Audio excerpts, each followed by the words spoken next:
constructive court system, when they do this, when you have a court, this QSIP number, okay, court case number is a QSIP number, they create a trust in your name. It could be Spencer M. Barr in all caps, or Spencer, my full name, Barr. And so if they don't get what they want out of the case and say I beat them, they're going to open another case and change it, okay? They open a trust account in your name through foreign brokerages. This is true. There's 3 bonds that they put in this trust that they create for your court case, okay? They have a bid bond, a performance bond, and a payment bond.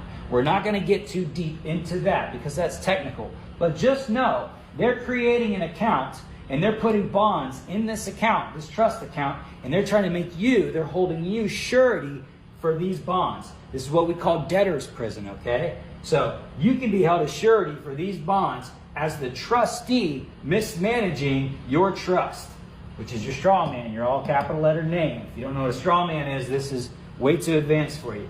Your all capital lettered name is your corporate fiction vessel. All of your bills come in that. Everything is in all capital letters because that's how you're dealt with in commerce and in the public. That's not in the private. Living men and women have uppercase and lowercase names, and they autograph. Signatory officers sign in commerce for their corporate fiction vessel, which is your all capital letter name. All right?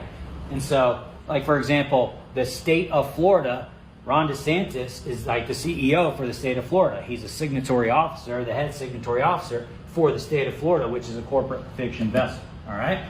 This is how this works. You have that constructive court system. They have this. They just want to make money off this. They want to get money from here. And how do they do that? These bonds, they have a securities and exchange system to where they send these bonds really quick over to Wall Street. They liquidate them really fast. They come back, okay?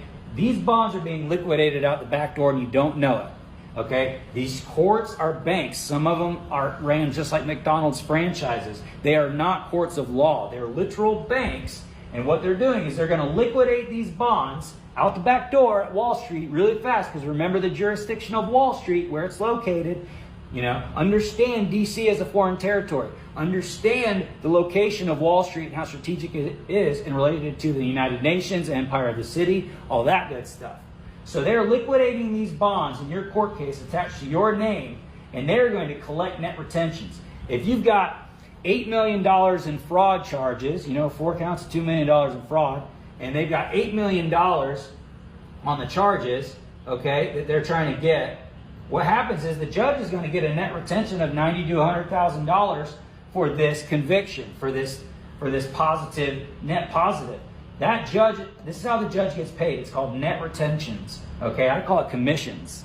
So it has nothing to do with the law. They're trying to get paid. They can slap you on the wrist, give you a little fine, and you're like, oh, that wasn't so bad. But they just took millions from your trust and you didn't know it.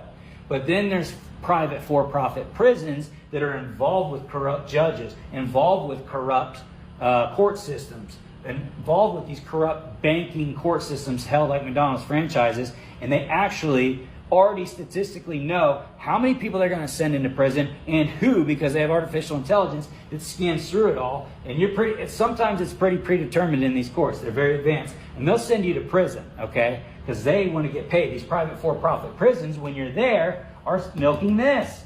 The prisons are milking this. This is how they get paid. Once you go to prison, you're bonded and insured again when you're in there. So then they have access to your trust account. And every day, say it's $10,000 a day, they're getting $10,000 a day every day you're there coming from that account, all right?